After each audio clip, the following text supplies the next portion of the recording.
제가 오늘 말씀드리고 싶은 건 PGT 검사 꼭 해야 하는가에 대한 부분이에요. 그러려면 PGT의 신뢰도가 어느 정도인지 연구 결과를 기반으로 말씀드려야겠죠. 좋아요, 구독 버튼을 눌러주세요. 안녕하세요. 오늘은 3회 이상 시험관하기를 진행하고 있는 임신을 원하는 여성분들이 궁금해할 내용이에요. 바로 착상 전 유전 진단 검사로 알려진 PGT 검사에 대해서 알아보겠습니다. PGT 검사를 위해서는 시험관하기 과배란 과정과 동일하게 시작해요. 과배란제를 사용해서 최대한 많은 양의 난자를 채취하고 남성의 정액에서 정자를 채취하죠. 이렇게 채취한 난자와 정자를 시험관에서 수정한 후 3에서 5일 동안 배양합니다. 예전에는 5일 배양으로만 PGT 검사를 했었지만 요즘은 3일 배양으로도 PGT 검사를 하는 케이스가 늘고 있어요. 물론 5일 배양에 비해서 검사 자체가 더욱 어려운 건 맞습니다. 3일 배양 PGT는 정확성도 더더욱 떨어질 수밖에 없어요. 이렇게 세포 분열 중인 배아에서 각각의 배아를 구성하는 할구세포 한두 개를 분리해서 유전 진단하는 거죠. 이때 배아의 세포에서 DNA를 증폭시켜서 분석하는 방법을 거치는데 크게 세 종류로 나눌 수 있어요. 검사를 통해 유전 질환이나 염색체의 수적, 구조적 이상을 확인하게 됩니다. PGT 검사는 세 가지로 나뉘어요. PGT-M, PGT-SR, PGT-A 검사 이렇게요. PGT-M은 예전에 PGD 검사로 불리던 검사를 말해요. 제가 임상에서 PGT를 고민하는 많은 난임 부부들을 상담할 때 착상 전 유전 진단을 해보시는 게 좋다라고 가장 많이 말씀드리는 분들은 바로 PGT-M 검사 진행을 고민하는 케이스예요.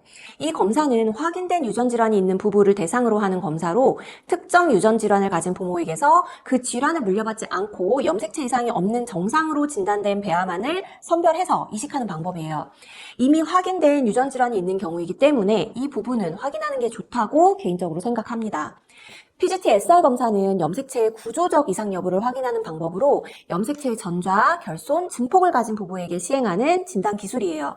이 또한 부부가 이미 갖고 있는 염색체 이상이 있는 경우 시행을 하는데 부부의 염색체가 정상이더라도 염색체 분열 과정에서 배아의 염색체는 이상이 있다고 나오는 경우도 있답니다. PGT-A 검사는 염색체 수적 이상 여부를 확인하는 방법으로 부부의 염색체는 정상이지만 40세 이상의 고령이거나 반복 착상 실패가 있는 경우, 습관성 유산 경험이 있는 경우에 시도해 볼 수 있어요. 요즘 원인 불명의 착상 실패에 가장 많이 늘어나고 있는 검사가 바로 PGT-A입니다.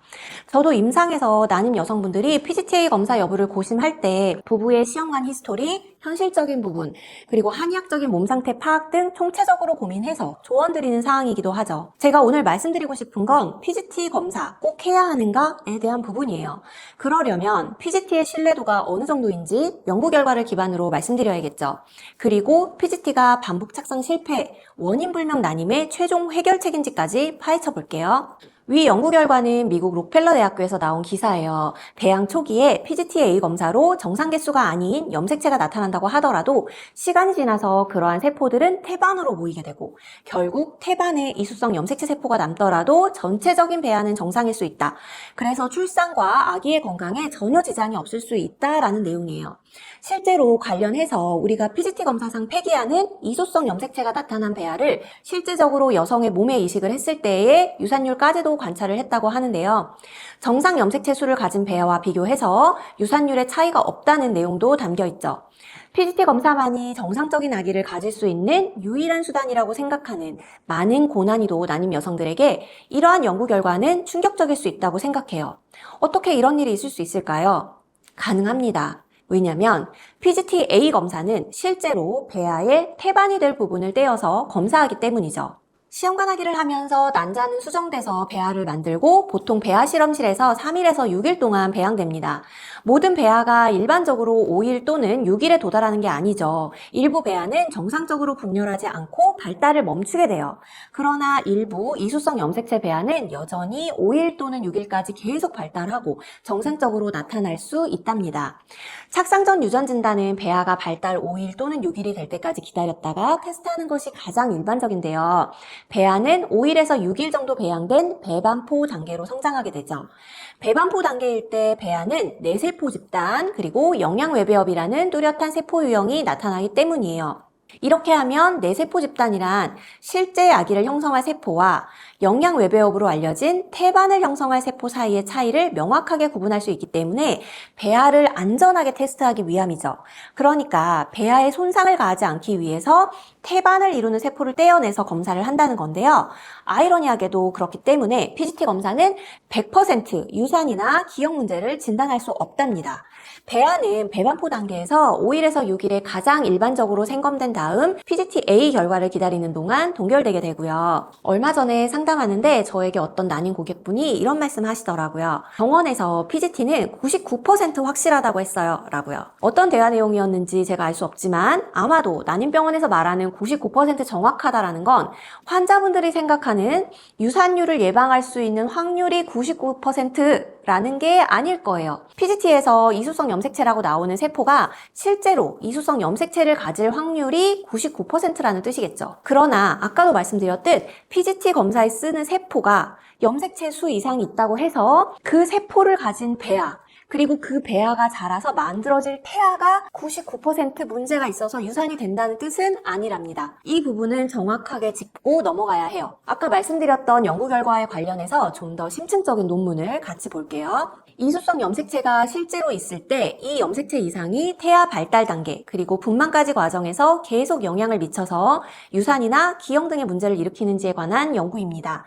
아래의 그래프에는 분석된 모든 세포에 대해 초기 착상 전에는 높은 이수성 비율이 관찰되었지만 배아가 분열 단계에서 시간이 지날수록 E6 단계 정도에서 특히 급격히 감소하게 되는데요. E3에서 4 단계가 PGT 검사를 시행하는 배반포 단계거든요.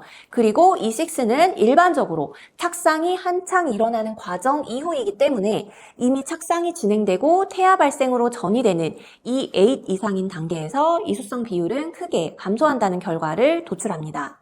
난임 치료를 위해 많은 여성분들을 만나고 해가 갈수록 PGT 검사를 해봤거나 할 예정일 분들, 그리고 10번 넘게 검사를 시도했지만 패스하지 못해서 소중한 많은 배아를 폐기한 분들을 만나봤어요. 그리고 어렵게 PGT 검사를 패스해서 이식을 했는데 착상 실패로 이어져서 심한 좌절을 겪고 있는 분들도요. 일괄적으로 제가 이렇게 하셔라 라는 말은 드리기 어렵지만 정리하면 PGT 검사를 할 때 다음과 같은 사항들은 고려하시기 바래요. 임신 성공에서 PGT, PGS가 도움이 될 수는 있지만 무조건 해야 하거나 통과하지 못하면 착상이 절대 되지 않는 거 아닙니다. 특히 PGT-A 검사를 하는 분들은 염색체 비분리 현상으로 염색체 수 이상 판정이 나오는 경우가 흔해요. 배아를 만드는 과정에서 한 개씩 쌍을 이루어야 하는데 숫자가 잘못 결합한 거죠. 사람의 염색체는 2개씩 쌍을 이뤄서 44개, 그리고 성염색체 2개로 구성되는데 이 과정에서 염색체가 짝을 이룰 때 신호전달 오류가 생긴 거고 가장 흔한 원인은 난자와 정자의 노화랍니다. 그래서 다음 시간에는 이렇게 정자와 난자의 노화로 염색체수 이상이 생겼다는 걸 알았을 때 PGT 검사를 할지 말지, 계속 통과하지 못할 때 어떻게 해야 할지 이런 부분에 대해서 실제 케이스를 가지고 함께 나누는 시간을 가져볼게요. 이거 아니면 절대 답이 없어 라는 건 세상에 없습니다. 내가 너무 힘든 수렁에 빠져 있다고 느낄 때 사실 더더욱 하나에 집착하고 매달리기 쉬운데요. 조금 더 다양한 관점으로 생각을 바꾸고 노력해가면 의외로 술술 일이 잘 풀리기도 하죠. 임신 성공을 위한 그날까지 유리음이 응원하겠습니다. 감사합니다.